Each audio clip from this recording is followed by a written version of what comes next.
Welcome to Career Tools. This is Sarah. And I'm Mark. Today's podcast, How to Give a Decision Briefing, part 1 of 2. As always, our content has been crafted by humans and is now certified by the Proudly Human Corporation. The questions this cast answers are: how do I prepare a decision brief? What hidden factors do I need to consider when asking for a decision from my boss? And why should I pre-wire a decision briefing? If you want answers to these questions and more, keep listening. We are not anti-AI, but we are pro-human where it counts. Purely Human believes AI has an important role in fields like bioengineering and energy, but human relationships, those are kind of different. And that's why Manager Tools is now Purely Human certified. Every tool, every framework, every episode comes from real human experience and expertise, because managing people is the most human thing you can do. Visit us today online at manager-tools.com. Today we are recording a classic Career Tools podcast. One of the Hall of Famers, I want to say it was originally released in 2011. I might be misremembering that. And one that we've heard quite a bit about from our community members. From the community, definitely. Oh my gosh, yeah, absolutely.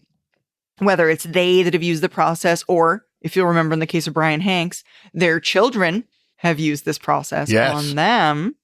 Many of us find that when we need a decision from our boss, we can't get to one. I mean, we desire for our boss to make this decision, but we seem to somehow struggle with getting our manager, our bosses, to make that decision, which results in most of us simply venting to our colleagues and complaining about how the boss won't make any decisions and they're waiting on this thing. And complaining doesn't move the needle. It certainly doesn't change our boss's behavior, and it gets us nowhere. So today we're talking about how to alleviate that. Look, the reason bosses stall on decisions is pretty straightforward. If you boil it down in decision theory, they'll tell you the pain of deciding outweighs the pain of not deciding. Right? I don't get in trouble for not deciding in the vast majority of cases. And once she commits to a course of action, she owns the risk of it being wrong. But if she waits, she doesn't intend that. Your boss doesn't intend that, but the cost falls largely on us. We have less time to execute. We have more uncertainty relative to navigation and so on. So from a lot of bosses' perspectives, for a lot of good reasons, inaction is pretty painless. And what the decision brief does is totally change your boss's perception of how important something is and makes it so there's literally no place to hide relative to what they need to know and how they want to know it. And so we have to change that calculus. And so we're going to discuss how to frame a decision in a way that actually compels our boss to make a decision. Not that we can actually compel them, but they will absolutely be aware that this is comprehensive. It's detailed. They've covered all the points, and I owe them a decision, basically. Yeah. And we can certainly all, as employees, do a better job of persuading our managers to make those decisions for us much more quickly, thus giving us the time that we need to do all of our activities, etc. All right. So today's outline, and it's a big one today, folks. This is for sure going to be a multi-part podcast. We are going to start by covering the first piece of our outline. That is the Career Tools Decision Brief Model. The acronym for that we use is SOCCR, which stands for Situation, Options, Comparison, Recommendation, Request, followed by 3 other points that we want to make sure we cover. Always consider the 2 hidden factors of time and risk. Then use SOCCR always, longer or shorter versus important enough or not. And then the last piece is effective decision briefs are virtually always pre-wired. And for longtime listeners, they'll also know what that means, but we're going to talk about that at the end of this guidance. Yeah, one of my all-time favorites. It doesn't get enough traction. Pre-wired. Should we record that one day? Definitely, yeah. So, okay, let's start with the first one. Use the Career Tools Decision Brief Model. Look, lots of bosses don't make decisions when we need them to because we haven't effectively told them what we need, and we haven't done anything more than send an email or pop by and mention that there's a decision waiting. And if that's all we're doing, we're sending a message that the decision we're asking for isn't that important. Frankly, I think in a lot of cases, people should just take action and figure out, and then find out later whether it was the right one or not in terms of avoiding bureaucracy. Get in trouble for the making of the wrong decision, not in trouble for the not doing anything. Yeah, I think Patton, the famous U.S. general, said a good decision implemented violently now beats a perfect decision implemented later. If you don't know about decision briefs, we're not talking about a brand one, and we have modified one of the most common ones out there based on our experience.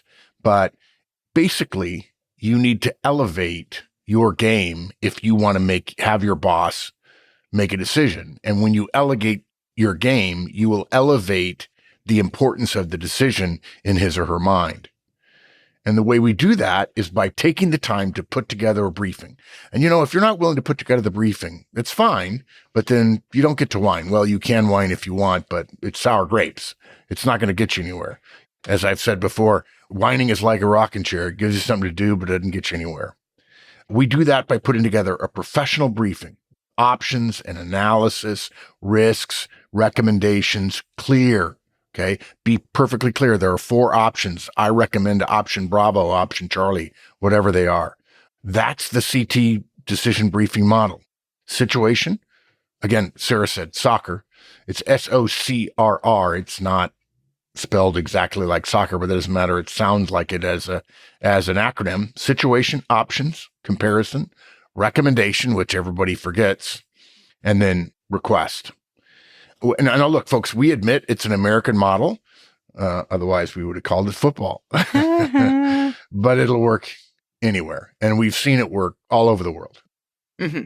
And folks, what you do, really, essentially, is that every time you need a decision from your boss, you go through this 5-step process.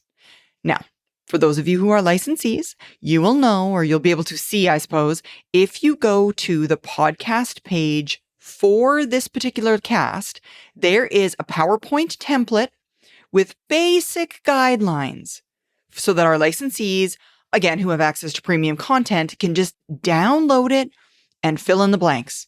And folks, to give you a sense of how basic, how standard this template is, in updating this podcast, which was again released in 2011, I looked at that ancillary documentation, the PowerPoint slides, to determine whether or not any updates were needed. And the only issue I found was that the footer there said 2011 as opposed to 2026. So I didn't update it. I'm like, you know what? Folks can update their own footer. I mean, it's that basic. It's that standard. So if you don't have access to that, don't think it's magic.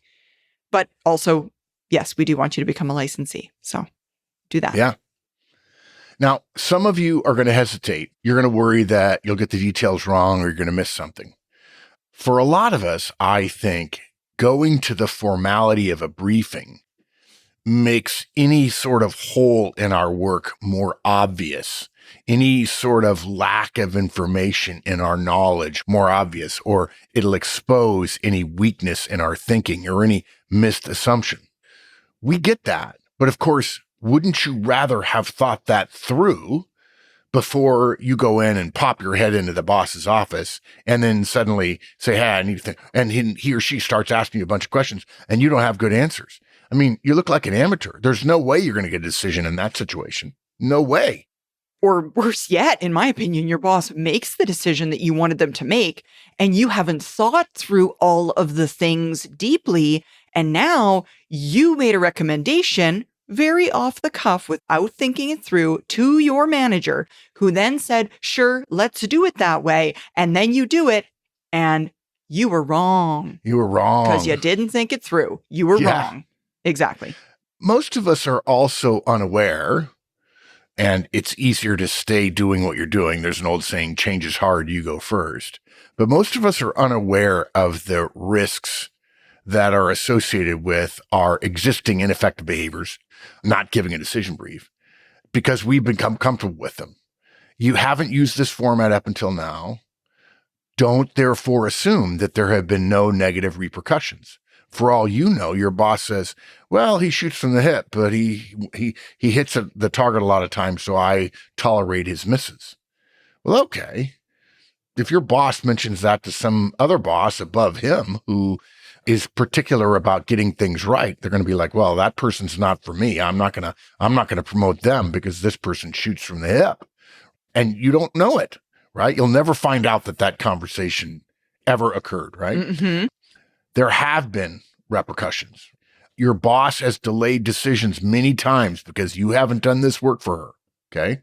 Making one of the many decisions she has to make a little bit easier. By the way, you do this several times and the boss will come in on your fourth or fifth time and go, yeah, whatever you say, I'm good. I don't want another briefing, dude. You got this. I trust you. Yeah. Yeah, exactly. You know how to reduce my risk to the point where I can take the decision. And what that also means is many people would then say, well, I don't need to do the process anymore. No, that's not what you should do.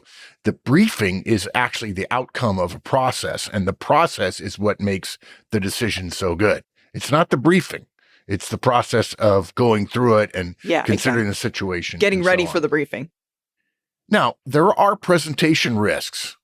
You're going to be a little bit more formal here, but they're far smaller. Those presentation risks are far smaller than the decision risks and the action risks and the reputational risks of not doing this simple preparation and delivery.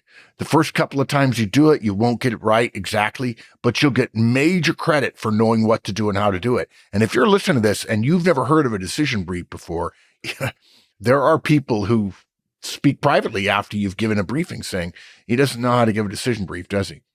Yeah, we do that all the time at our level, and he doesn't know how to do it. And if your boss has never seen it either, you might think, ooh, that's not a good idea. Oh, no. When your boss sees it for the first time, he'll use your model if he has to get a briefing done to his boss, a decision brief for his boss, believe me.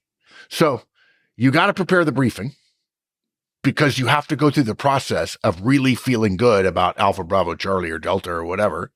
And then you've also got to schedule time to brief your boss once you do. And we're going to tell you how to prepare it, what the basic components are, and how to think about each part. Mm-hmm. So we'll start with the first component then, and that is the initial S in the SOCCR model, situation. Now, actually, what I will say at this point is situation is actually the second part of the briefing. With any standard briefing that you're going to give to your boss or give to higher level managers or at an executive level session, you need to start with an introduction, which basically in manager tools terminology would be called the purpose. So for a decision briefing, you're going to need to tell your boss or the group that you're going to give a briefing, and the purpose of which is to obtain a decision on whatever issue that you need a decision on. Perfect. I love that. In fact, if you could own that first sentence really tightly, like, the first line of a song or something, and memorize it and say exactly that in one sentence with maybe only one comma, it's really it will get everybody's attention in the room. Don't say we're going to talk about X, or hey, we need to go over our options, or hey, I just want to share with you what my thinking is. That's not what you're there for. You're there for a decision. Yeah. I mean, I wish we had a podcast all about the power of a purpose, which also, by the way, is a really catchy way of saying it. So yay me. But just because I get asked a lot of questions about what's the best way to keep my meetings focused? What's the best way to, when I'm having a conversation, keep a conversation focused? And the answer to me almost always is, upon beginning a meeting, the moment you kick off, give your purpose so that everyone is marching toward the same target, essentially. So for the initial purpose statement for this briefing, it could sound something like, good morning. The purpose of my briefing today is to obtain a decision from you regarding which vendor to choose for supporting our new location on the Monterey Peninsula. Now, look, I hinted at this earlier. We're not recommending you say, I'm here to brief you on our location on the Monterey Peninsula. If you do that, more senior level folks are going to immediately assume that you're giving them an information briefing, which is just an update. And by the way, there is a standard format for that as well. You might think, well, but I'm about to tell them that I'm going to need a decision. But by that time, it's going to be too late. If you're the third item on the agenda, don't say, let's talk about the management, the Monterey Peninsula site. You don't say that. You say, Good morning. The purpose of my briefing here today is to obtain a decision from you regarding which vendor to choose for supporting our new location on the Monterey Peninsula. It doesn't have to be its own meeting. You can be an agenda item in a larger meeting, and you want to take control of that agenda or agenda item. And look, it's possible that your boss will tolerate the sloppiness.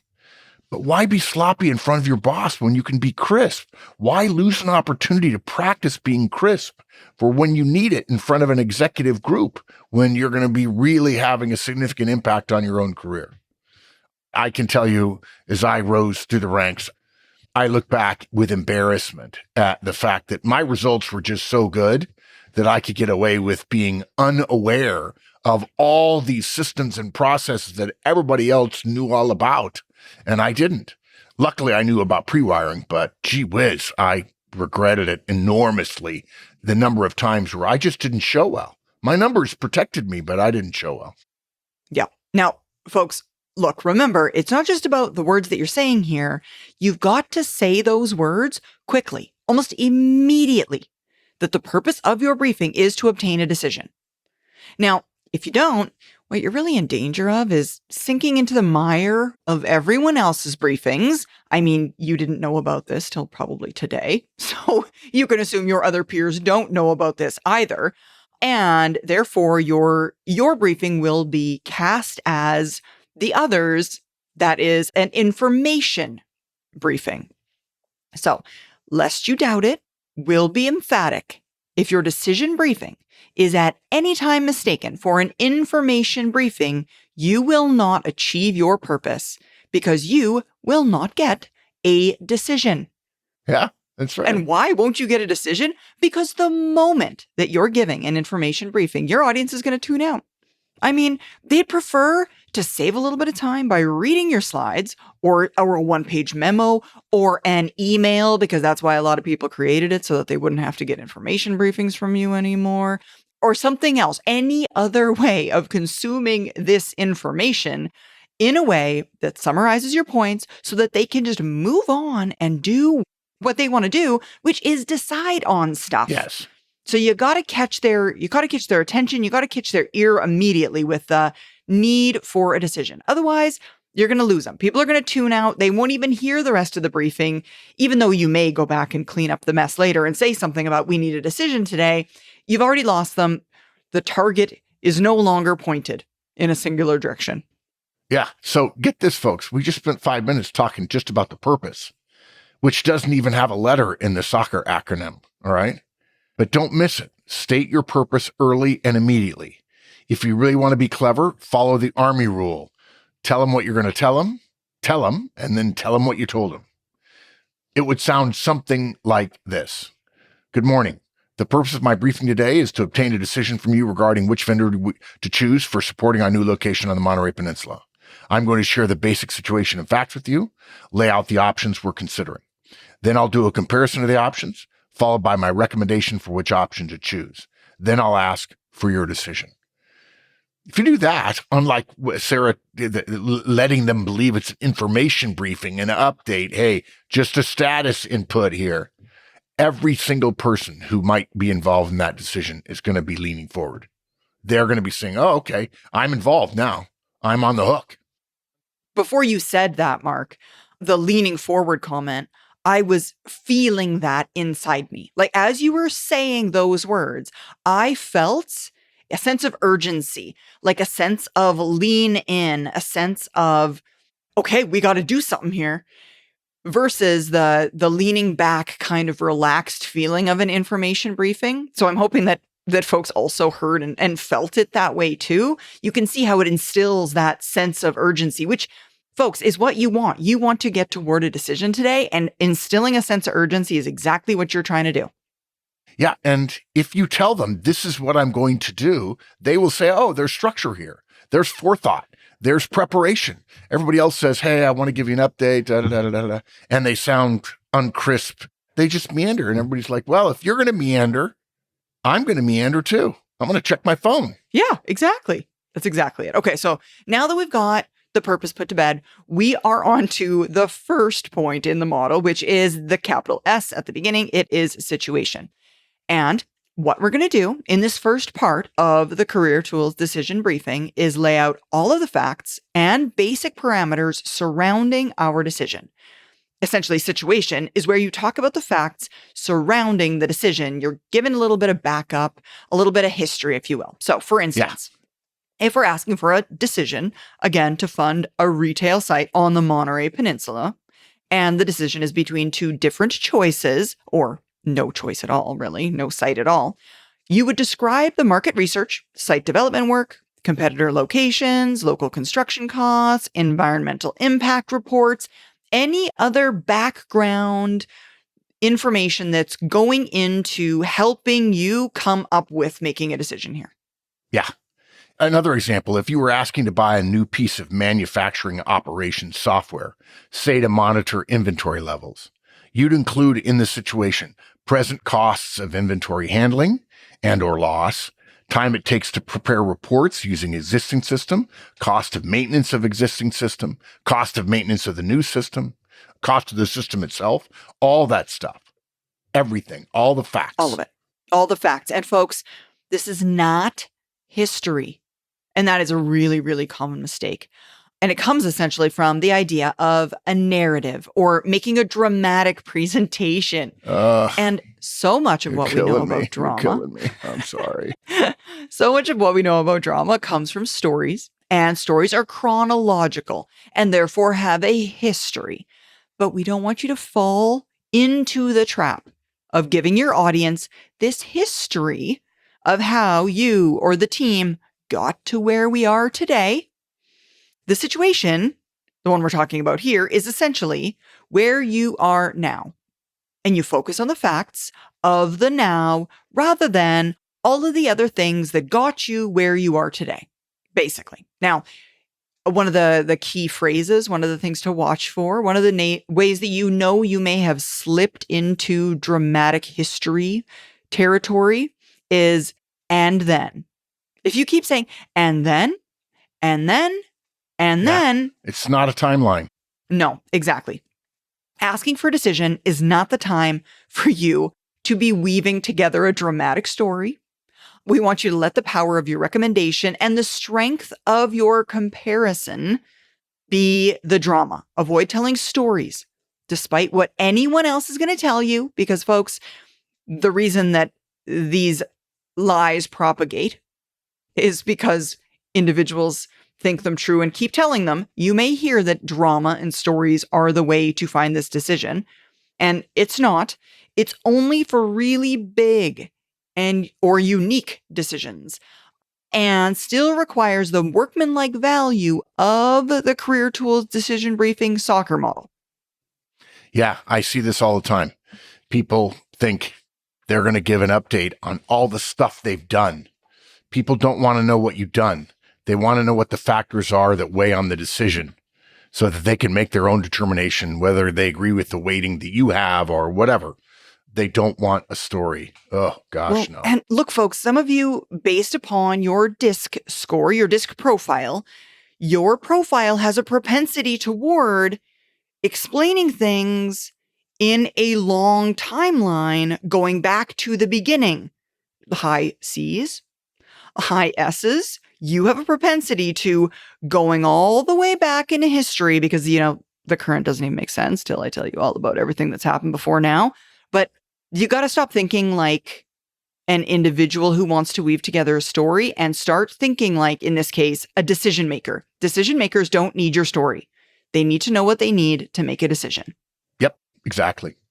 Look, in fact, if people know that a decision brief is coming, let's assume somebody's reviewed your slides, if you have slides or whatever, or you tell your boss you're going to do it fairly formally or whatever. It's possible that you're going to be encouraged to skip the situation if your decision brief is the culmination of a series of information briefings to the same group.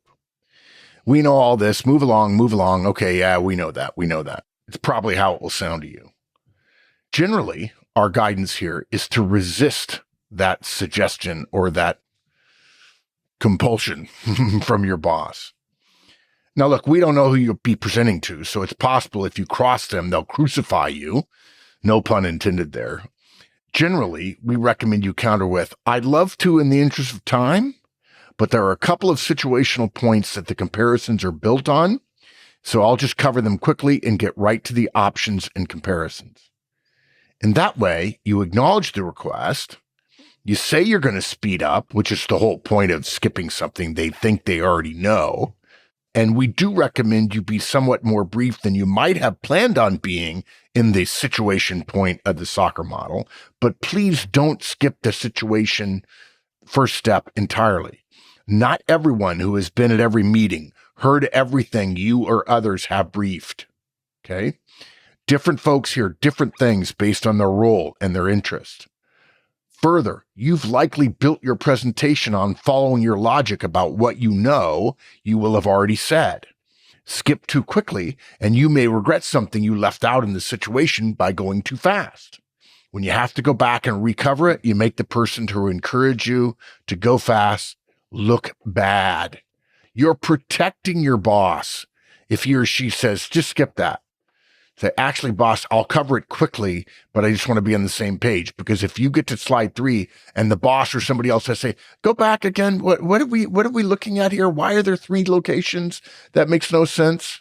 And again, that makes your boss look bad. And when you do that, when you have to go back a couple of times, a slide or 2 in a presentation, the total presentation ends up being longer than if you'd follow the logic of the presentation to begin with. And less persuasive. I mean, less pointed, less targeted, less you're jumping around. People are getting frustrated. They're like, oh, maybe we probably need a briefing here for informational purposes.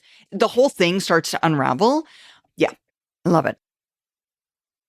We're bringing 2 of our most powerful conferences to Atlanta on March 17th and 18th, and would love to see you there. On March 17th, the Effective Manager Conference delivers the proven tools, frameworks, and strategies that have helped thousands of managers build stronger teams and get better results. And on March 18th, the Effective Communicator Conference takes you deep into the art of clear, persuasive, and impactful communication, a skill that pays dividends at every level of your career. Attend one or attend both. Either way, you're going to walk away with practical guidance you can put to work immediately. Visit us at manager-tools.com/register to learn more today. Okay, let's move into number 2, which is the options, the O in the SOCCR model. After you frame the situation, describe the options being considered in the decision. You don't start by describing what makes them look good or look bad at this point. All you do is list the possible options, and that's pretty much it. You don't have to describe the key differences yet. Just show the options and give a very brief overview description. Yeah. When we have done these, okay, and I have given probably 20 or 30, I think 20 or 30 is probably right, maybe a little more. I did some in the Army. We have really struggled to not just naturally go into each option's pluses and minuses right away. Folks, don't do it. If you start talking about option A and its strengths and weaknesses, and then you talk about option B and its strengths and weaknesses, you're going to start a discussion about each one before everybody understands what all the options are. Everybody has to start from a same level playing field. You're going to rush. You're not going to cover everything. So it'll come across as biased. Believe it or not, it'll come across as biased. People will think you're recommending something when in fact you're not. You're just going over the positives because you're trying to get a little ahead of yourself. Don't do it. Lay the groundwork. Talk about each of the options very briefly. In fact, I would say options is the shortest part, except maybe, may I have your decision, right? After I make my recommendation, then I ask, can I have your decision in the last R of SOCCR? And that's pretty darn short.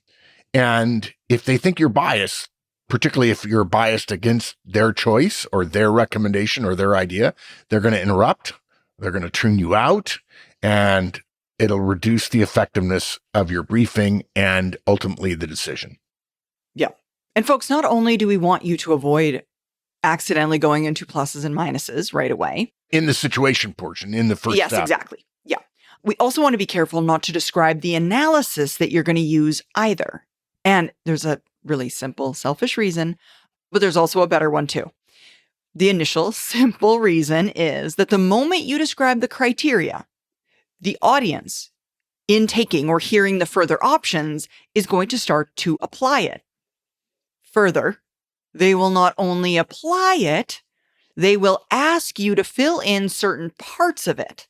So in perhaps whatever way serves their interests or hurts another person's interest. Because remember, if there are multiple options, you may not be the only person in the room who possesses a bias. The other people in the room probably do as well. And again, this causes you to be very likely to be perceived as even more biased, because whatever details are asked for are likely to be notably different. Further, if you share one, you share multiple, or again, you're biased. Finally, the moment you answer one audience member's questions, the gates are open and let the floodwaters rush right on in. Mentioning criteria now means getting into analysis now, which is inherently ineffective and inefficient. And again, it's the whole thing starts to unravel. It's not a cohesive, here are all the options. You start digging into some, but you probably didn't dig into the first one. So then maybe you dig in on the second one, and then you're going to have to go back to the first one at the end. It's not covered well. Yeah. So look, let's take this a step further. If someone asks for a piece of data, even if it's data that causes your recommended option to appear an early favorite, simply respond by saying, in the interest of the briefing, I'm going to hold off on details of each option until I share the criteria, and I'll be there in just a minute. The fact is, describing the options doesn't take long, but there will be a lot of stress and pressure put on you to want to dig out, to build them out a little bit. Let's go ahead and talk about it. Let's start comparing them. Let's have a dogfight here. You do not want to do that. It doesn't take very long, and you're going to get to the comparisons quickly enough. And so you need to be willing to stand your ground on that. Hey, I know you guys want to talk about that. It's way better if we just do this step by step by step. Let's build this house the right way, brick by brick by brick. Mm-hmm. And folks, you got to remember that you are going to have some status quo folks in virtually every decision briefing. We're not calling them do nothing folks. And that's kind of a negative connotation. I would go even further. I would say not only are there folks in the audience, we want status quo, in other words, doing nothing, to be one of the options, right? Absolutely. Yeah, it's got to be one of the options. Yes, that's exactly it. It's got to be one of the options. So yeah, we want to be able to consider all of them, again, wholeheartedly, fully, without bias, essentially. Yeah. And folks, there's a reason for this inclusion that is made obvious with a simple example. So, suppose you're trying to decide which video system to buy for checking quality on manufactured parts. And let's say there are only two vendors, both of whom you have a relationship with. The price differences are notable, but so are the quality differences.